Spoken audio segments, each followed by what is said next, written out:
Hello everyone, welcome to a new episode of Fluidic Colors. In this episode, we'll be making mazes. This video was inspired by seeing this video by Veritasium. Here, he talks about these micromouses that traverse the mazes at high speeds. These fierce competitions happen all around the world. Seeing this video, it got me thinking, how about I create some mazes and solve them? That sounds pretty interesting, right? In this video, we'll be creating several mazes using these 11 maze generation algorithms. Each of these algorithms will leave a distinct signature on the mazes that will either make it easy or difficult for the maze solving algorithms listed over here. I'll be using Python 3 programming language with the Pygame, NumPy and Matplotlib libraries. Pygame is our game engine, NumPy is our math engine, and we'll be using Matplotlib for some specific visualizations. I'll be using VS Code as my code editor on a Windows 11 system. Let's create a parameter file and define the number of rows and columns in the maze. We'll also define the side length of each grid cell. Using this information, we can calculate the width and height of the maze using these expressions. In our main file, let's import Pygame and NumPy. We'll also import some local variables from Pygame and our parameter variables.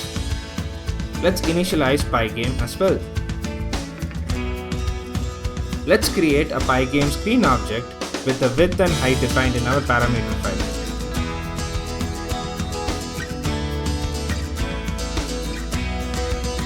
We'll fill the screen with a dark gray color. Additionally, let's create a clock variable and two variables to run the while loop for the Pygame screen.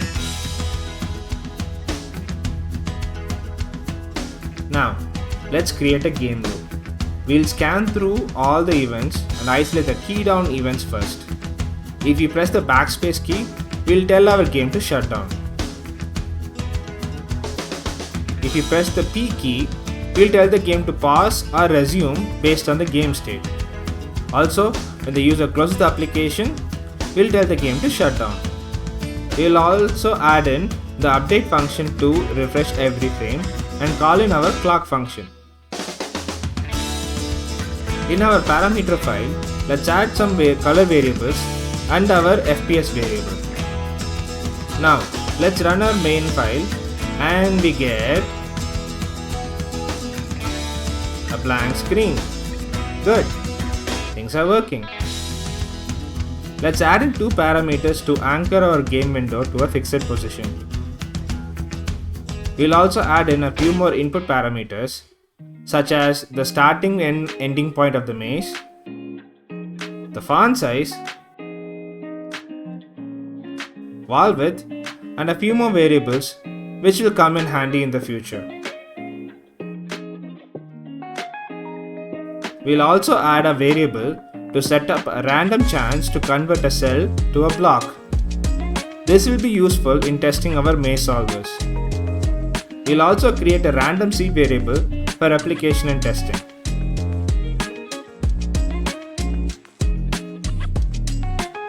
In our grids file, let's import NumPy, Pygame, and our parameter values. The cell class takes in a master object and the font objects as mandatory arguments. It has a default row column index plus the starting and the ending locations of the maze. We'll also add in the wall probability factor, the wall width, and a default block size. Let's initialize the sprite class using the super method. Let's assign all the input arguments to self attributes.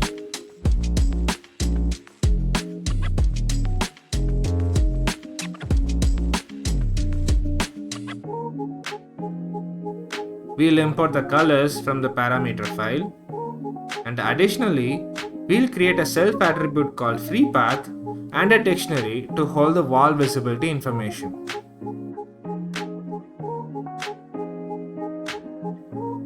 Let's create a maze generator class now. We'll first import our libraries as usual. Next, we'll pass in the grid of cells and other grid inputs into it. We'll create two variables to save the maze or grid information as per our need. We'll create self attributes to the input data. We'll create a maze matrix to store the information about the maze being generated. We'll create a few helper variables for the class. And of course, we'll import our color variables and the maze's start and end positions. We'll go back to the main file and update all the changes we made so far.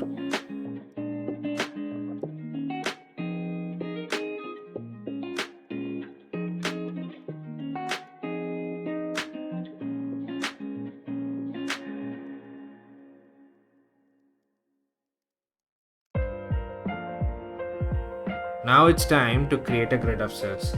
Let's create one grid cell with the Pygame screen object as the master and pass in all the inputs from the parameter file.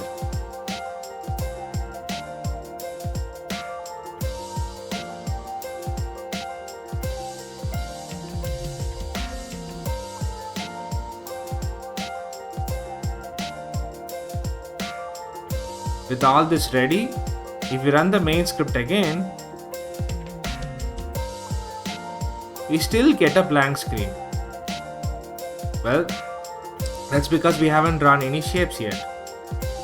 We'll go into our cell class again and create a few positional attributes. Using the left and top attribute, we can fix the top left corner of the cell.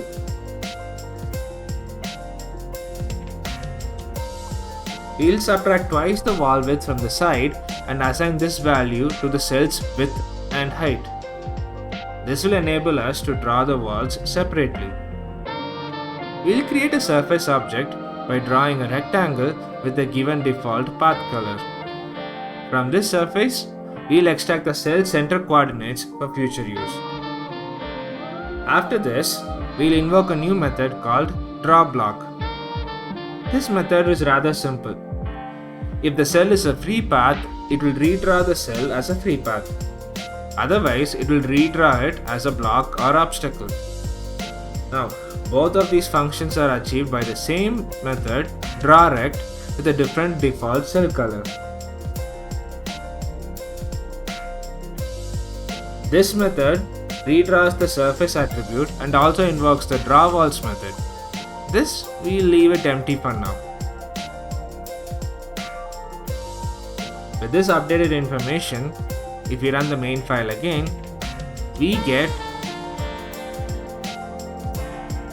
a white cell. Great, we have some progress. Now for the magic. Let's make this grid object with only one cell in it into a 2D list of cell objects using a double list comprehension. Using the I and j iterator values, let's give a distinct row and column index to each cell. And now, when we run the main file, we have a full grid of cells. Amazing. Arrays to the rescue. We'll add a few positional arguments to our cell class's init method. And with this info, this is the code for the drawWalls method. This method draws 4 directional walls and 4 corner blocks with different colors. As to why I've drawn them like this, you will see in a moment. Let me set the wall width to 5 pixels and the block color to red.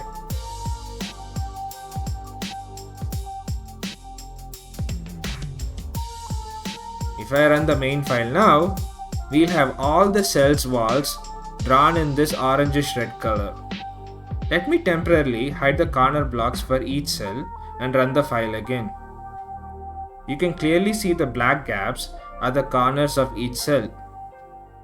Although these blocks are not needed, they help in making the maze look pretty. So let me enable them and draw the grid again.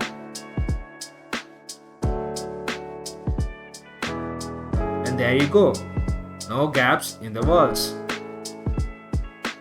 Now, with that out of the way, let's code our binary tree algorithm. This algorithm is quite simple, to be honest.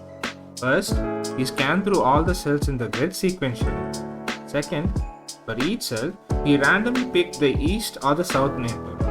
Third, we remove the wall separating the current cell and the chosen neighbor. Once we do these for all the cells, the maze is ready. Sounds quite simple, right? Let's start coding. First, we'll create a binary tree method. This is going to draw our binary tree maze. We'll write the if statement and tell it to proceed only if the self attribute iterate is true. That way, we have a means to stop the method from calling itself over and over again. Inside this if condition, we'll call another if condition and check if the self.cellNumber attribute is less than self.rows times self.calls minus 1. Inside this if condition, we'll write the necessary code for our algorithm. In the else condition, we'll set the self.iterate attribute to false. In the main if condition, we'll invoke a new method, getCellIndex, that takes in the cell number attribute and returns indices I and j. Using these indices, we can pick our current cell from our grid attribute. We'll instruct our current cell to draw a text in the center of the cell. This text is our cell number. After that, we'll increment our cell number attribute by 1. Now, let's define the getCellIndex method. It takes the cell number as an argument. We calculate the column index j of the cell by taking the modulus of the cell number with the total number of columns in the grid. With the calculated column index, we calculate the row index I by subtracting the j value from the cell number and dividing the result by the number of columns. This method returns the indices I and j. Let's go to our grids file. In our cell class, let's code the drawCenter text method. It takes in a default blank text argument. Using the Pygame font object, we render the given text with the cell's block color as a text element. From this text element, we extract the rectangle object used to bound this text. We set the center position of this text rectangle to the cell's center coordinates. And finally, we tell Pygame to update this text addition to the screen. Now, let's go to our main file. Let's create an object for our MazeGen class called Gen. Let's pass the grid object, the number of rows and columns, and the start and end locations of the grid to it.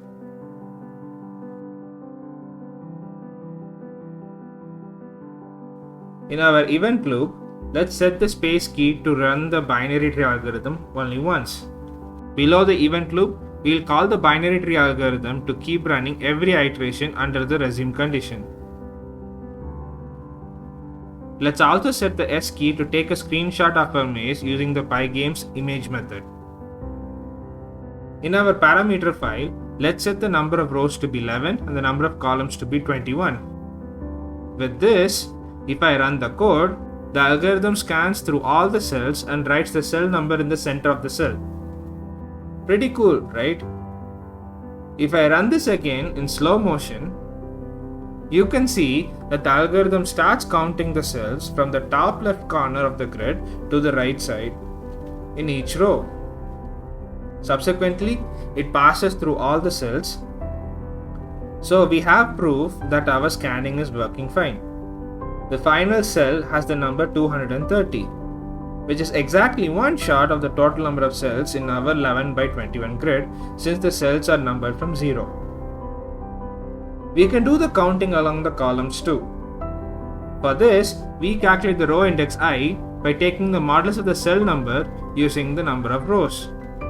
Next, we calculate the column index j by subtracting the row index from the cell number and dividing the result by the number of rows.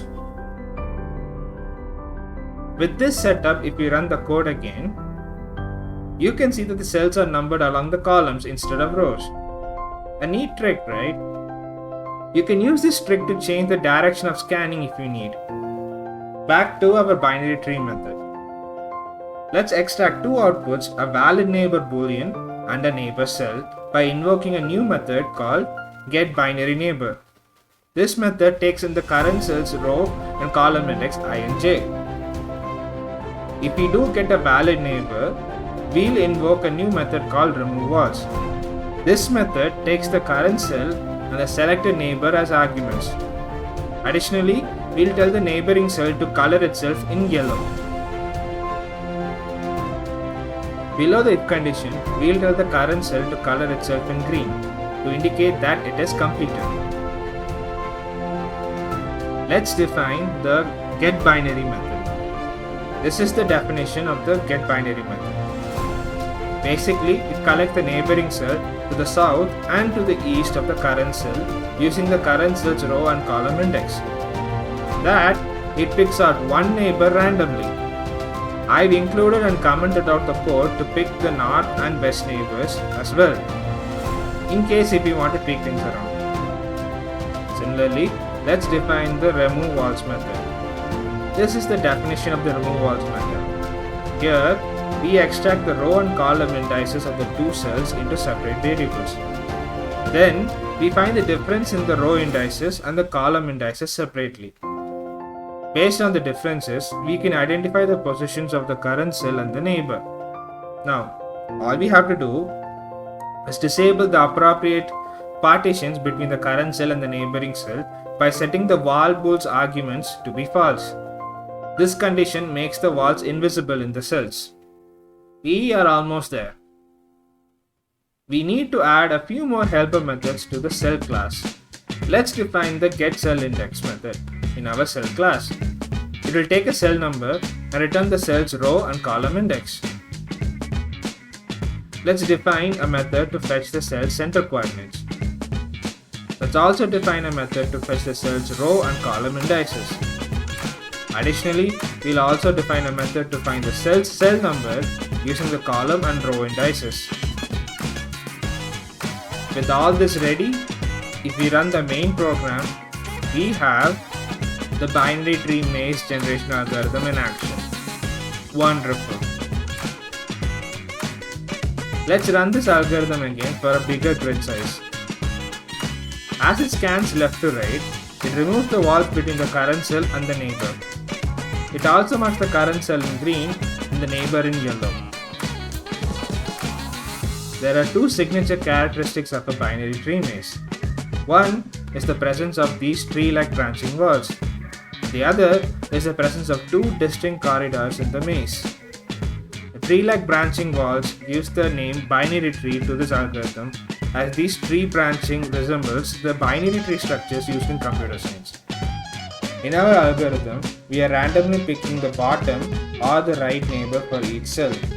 So, for all the cells on the right end, there are no right neighbors. So the algorithm is forced to pick the bottom neighbor, leading to one corridor on the right. Likewise, there is no bottom neighbor for all the cells in the bottom row. So the algorithm is forced to pick the right neighbor, leading to another corridor. If you notice, the direction of the binary tree wall structure is from the northeast direction. This is simply because we are carving out passages either to the east or to the south. This leaves the walls on the west and the north of the cells intact. Let's tell our getBinaryNeighbour method to pick either the north or the west neighbor. As a result, you can see that the algorithm is carving a full-length corridor on the north and a full-length corridor on the west. Since for each cell, the neighbor is picked from the cells that were already visited, you can see more yellow colors than green. Pretty interesting, right? I'll reset the getBinaryNeighbour method to pick neighbors either to the south or to the east as we did before. And if we run the code, we get our regular southeast spanning binary tree maze. Alright, let's print out the maze. In our main file, we told our program to take a screenshot if you press the S key. So, if we create the maze and press S, we get the maze saved as a screenshot like this.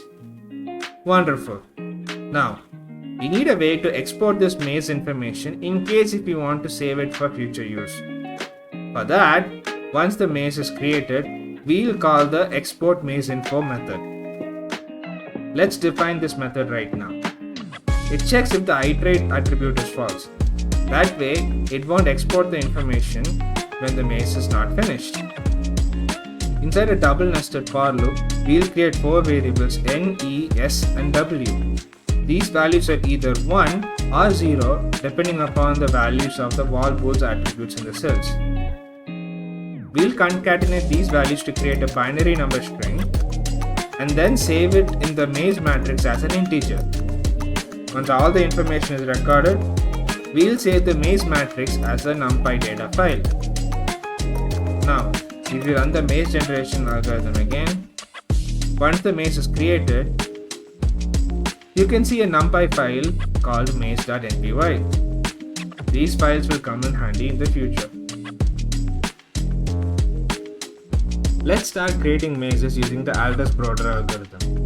Unlike the binary tree algorithm, this algorithm is a bit more involved. However, it is also an easy to implement algorithm. We start off by picking a random cell from the grid as our starting point. We'll mark this cell as visited. Now, we randomly pick one neighboring cell to this current cell. If suppose the neighboring cell was already visited, we'll do nothing. However, if the neighboring cell was unvisited, we'll remove the walls between the current cell and the neighboring cell. Next, we'll make the neighboring cell our current cell and repeat the steps again and again till all the cells in the grid are visited. Seems pretty straightforward, right? Now let's get coding. In our maze generator class, let's create a new method called Aldous-Broder. As before, we'll use the iterate attribute to stop the execution if the algorithm is finished. We'll check if the cell counter attribute is greater than 0. We'll mark the current cell's visited attribute to true. Using the getIndex method, we'll get the current cell's indices. From these indices, we'll pick a random neighbor using the GetRepeatedNeighbour method. If we get a valid neighbor, we'll check if the neighbor cell's visited status. If the visited status is true, then we do nothing.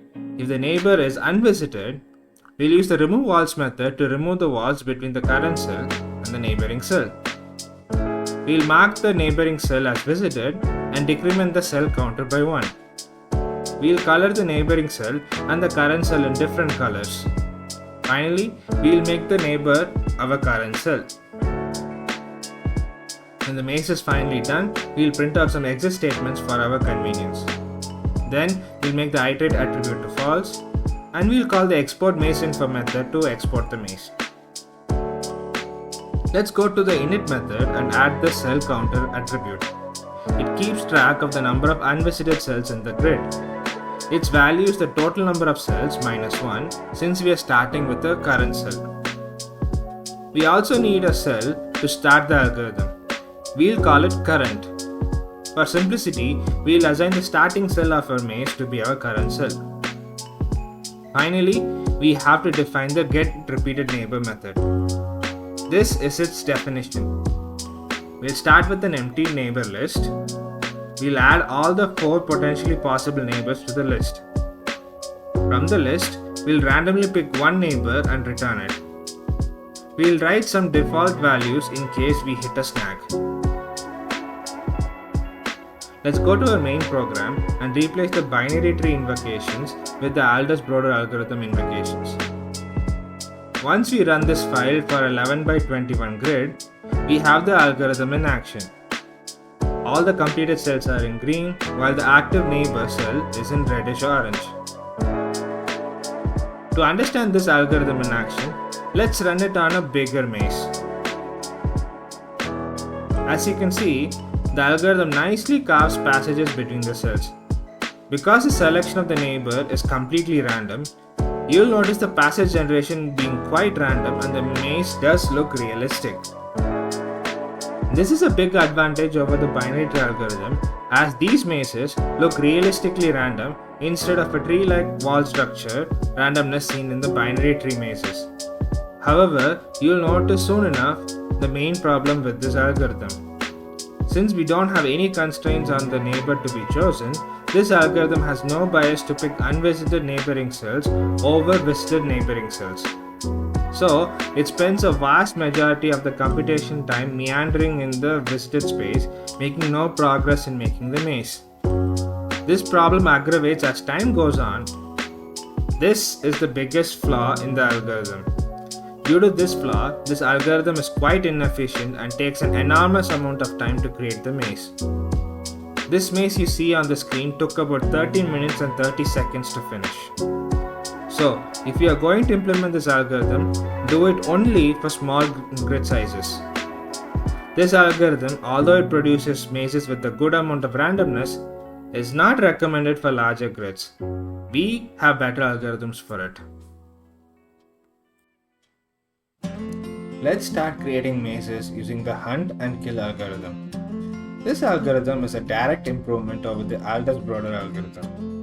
Unlike picking any neighbor, we are restricting ourselves to only unvisited neighbors. The algorithm goes like this. First, pick a random cell from the grid as a starting point and mark it visited. Next, randomly select an unvisited neighbor to the cell. If an unvisited neighbor does exist, we remove the walls between the current cell and the neighboring cell. Then, we make the neighboring cell the current cell and repeat the process. If there are no unvisited neighbors, we start scanning the grid for the first unvisited cell. Once we find it, we randomly pick a visited neighbor to this cell.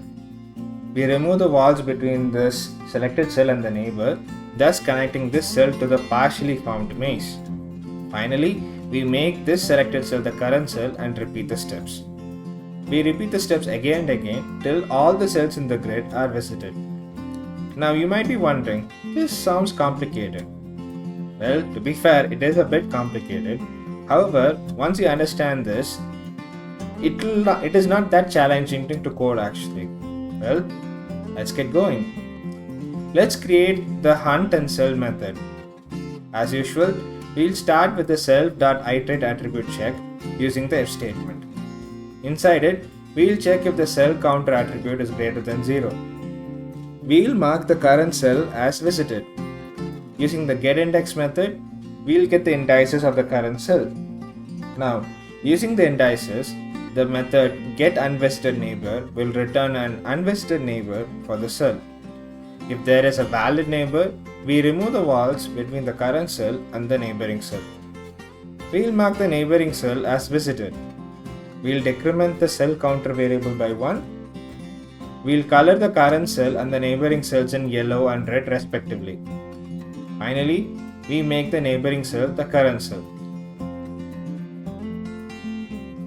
If we run this method as it is, you will see that the algorithm carves a neat passage by randomly picking an unvisited neighbor in each step. The unvisited neighbor is marked in reddish orange, while the current cell is marked in yellow. Eventually, the passage starts to fold onto itself and halts eventually. If you look at the last cell, you'll clearly see that there are no unvisited neighbors for the algorithm to proceed forward. So, the algorithm comes to a grinding halt. Back to our code. We reached this condition because we ran out of valid neighbors. So, in the else condition, let's invoke a new method called HuntCurrentCell. This method, which we'll define shortly, will scan through the grid and find the first cell that is unvisited. If we did find a valid unvisited cell, we'll get this selected cell's indices using the getIndex method. Using a new method called GetVisitedNeighbour, we'll randomly pick a visited neighbor this time and remove the walls separating the selected cell and the visited neighboring cell. Then, we make the selected cell the current cell, mark the current cell as visited, and decrement the cell counter by 1. Finally, once the maze is created, we'll write some status update statements, make the iterate attribute false to terminate the program, and export the maze into a data file. To make this algorithm work, we'll need to define 3 new methods. We'll start off with the HuntCurrentCell method. It assumes a default value as none and the valid cell argument to be false. Inside a double-nested for loop, the method sequentially scans through all the cells and color them green. The moment it finds the first instance of an unvisited cell, it updates the valid cell variable to true and the cell variable to the current cell. Using the break loop variable, we break out of the double for loop. The method returns the valid cell status and the cell as outputs. Next, we'll define the GetUnvisitedNeighbour method. This is the definition of the method. Just like our previous neighbor selecting methods, it checks for the 4 potential neighbors for each cell. However, even if a neighbor is present in a particular direction, it will add it to the neighbors list if and only if the neighboring cell is unvisited. Finally, it returns the default values if there are no valid neighbors.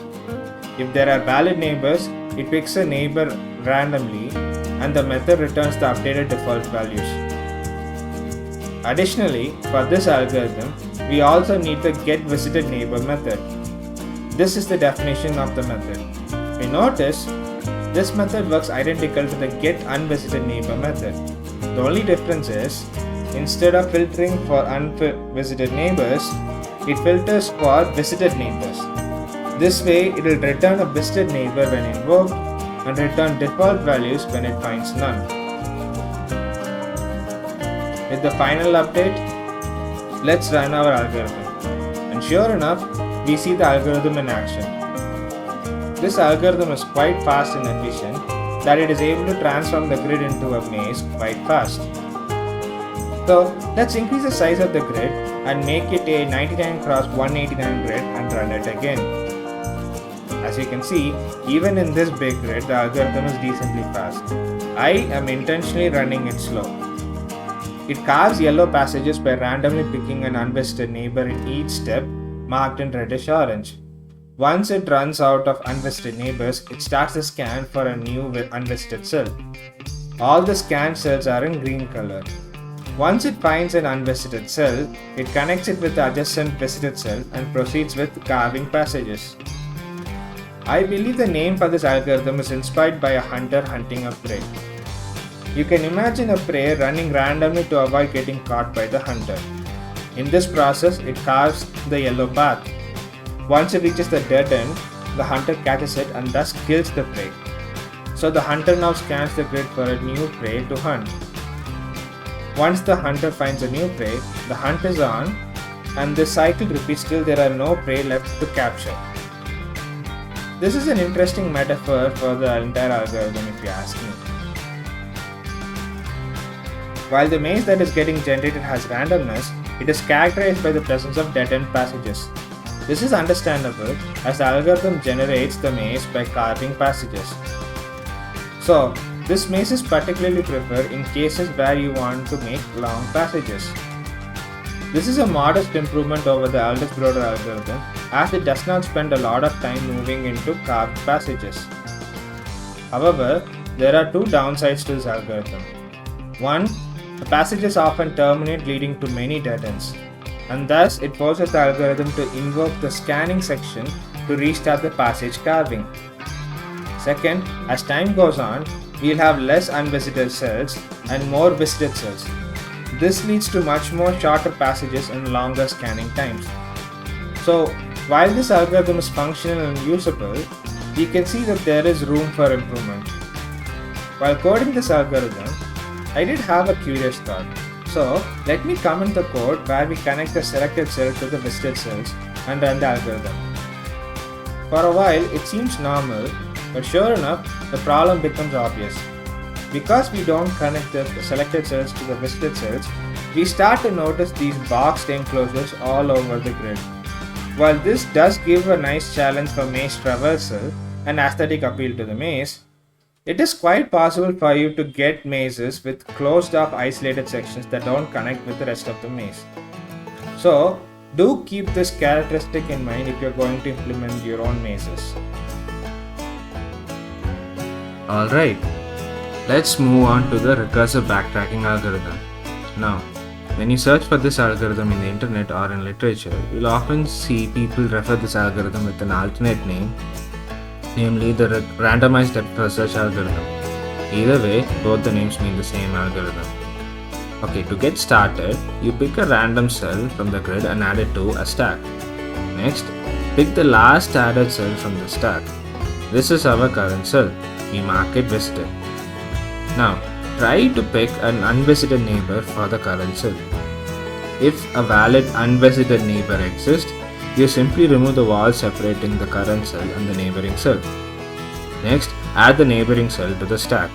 If there are no unvisited neighbors, simply remove this cell from the stack. Finally, repeat these steps again and again till the entire stack is empty. Once the stack is empty, the maze will be ready. Now, some of you listening to me right now would be a bit confused. You might be asking me, wait, what is a stack by the way? Well, I'll give you guys a simple explanation. In the most simplest of terms, a stack is a data structure that allows you to pile or stack data one on top of the other. Adding or piling data to a stack is called pushing, while removing data from a stack is called popping. The thing about a stack is, you cannot access any of the internal data in a stack directly. You can only access the lastly added data from the stack. So, if you want to access the inner contents, you have to remove or pop all the data piled on top of the specific data in question. In Python, we have the DQ data structure from collections library to help us create a stack. Now, let's start coding this algorithm right away. As we code, you'll realize that this algorithm is quite simple and easy to implement. First, let's get some prerequisites done. We'll create a stack attribute using the DQ data structure available in Python. Next, we'll create an attribute to signal some pre-processing for the algorithm. Time for the main algorithm. We'll create a method called recursive backtracking. First, we'll check if the pre-processing step for the algorithm is done or not. The pre-processing, we simply push the current cell into the stack. Next, we'll change the pre-processing attribute to be true, thereby the method will not call this section again and again. Using this iterate attribute, we'll tell the algorithm to proceed forward only if the maze is incomplete. Inside the code, we'll check if the stack's length is greater than 0. That means there is at least one entry in the stack. We'll pick the last entry in the stack and this will be our current cell.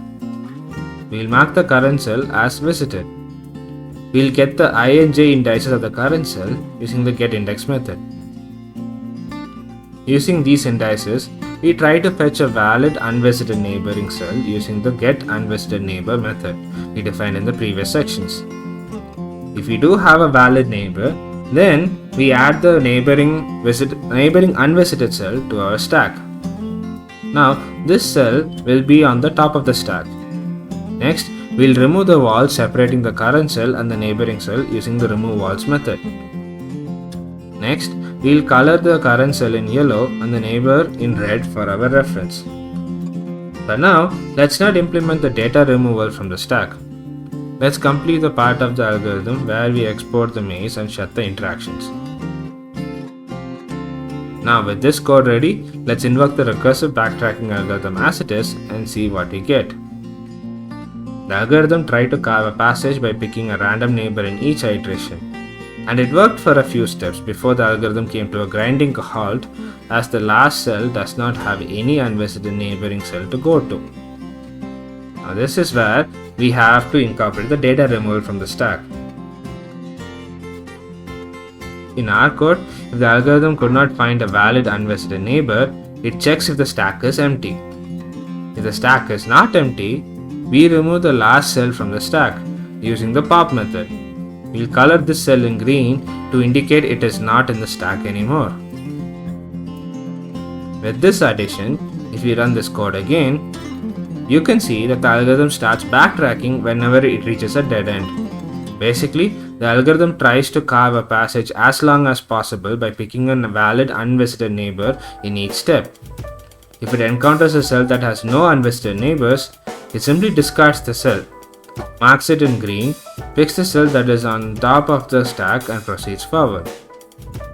This way, by repeatedly trying to proceed forward and backtracking when it reaches a dead end, the algorithm effectively scans through all the cells in the grid and converts it into a maze at a decent speed.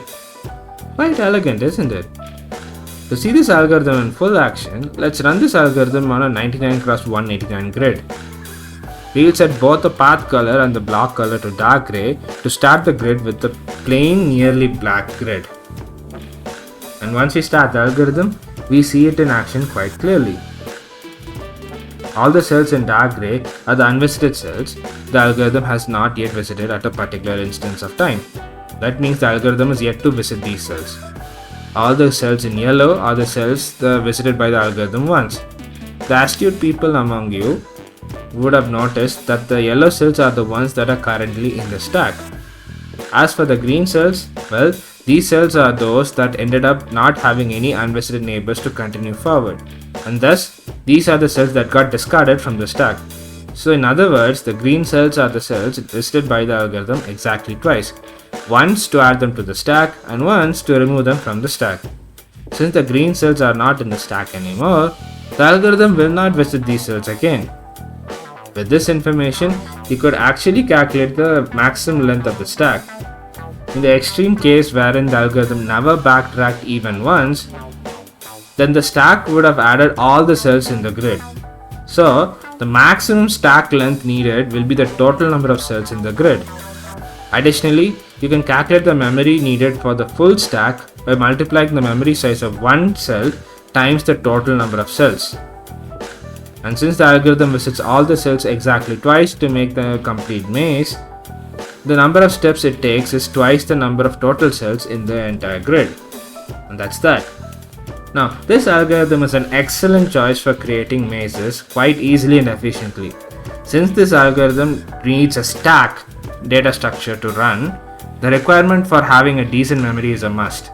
While most PCs and computers will have a decent amount of RAM and memory, so you don't have to worry about having a stack, right? This is something you have to keep in mind if you're running this algorithm on machines or systems that have very low RAM or memory. In those cases, stack overflow is a big deal, and you may not be able to run these algorithms, especially for very large mazes. So that's something you have to keep in mind. However, while that is a technical problem, if there is any real downside of this algorithm, well, it is the tendency of this algorithm to have a bias in the horizontal or vertical direction. Meaning, sometimes the maze created by this algorithm will have long corridors or passages in the horizontal or vertical direction. This makes the maze somewhat non-uniformly random in terms of branching. This issue is not a problem for most cases. In fact, the horizontal or vertical passages or corridors being present adds to the charm of the maze and actually makes the maze somewhat interesting when you're trying to solve for the path. However, for some people who seriously want a maze with small corridors with a lot of branches, we have different algorithms for it, which we'll discuss shortly. Nevertheless, recursive backtracking is an elegant algorithm to make mazes, and it is a favorite for many people. And now, we have the maze ready. I took a screenshot of it once it got finished, and if you look at it, it is a beautiful maze, if I say so myself. With this, we come to the end of this video. In the upcoming videos, we'll address the rest of the maze generation algorithms I mentioned in the beginning of this video. That said, this is the first time for me venturing into video editing quite seriously. If you like this kind of video format or you notice some places I can improve on, please let me know in the comments. I am open to feedback and I'll try my best to incorporate them in the upcoming videos as much as I can. Now, video editing aside, I hope this video is quite useful to you all, and I hope this video enables you to make your own mazes. I'll upload the source code of the project on GitHub once the series is over. You can check it out later in the video's description. If you managed to come all the way to this part, thank you so much for being a wonderful audience. Your support means a lot to me, and please like the video and subscribe to the channel. This is Arun from Fluidic Colors, and I wish you all a good day. Take care.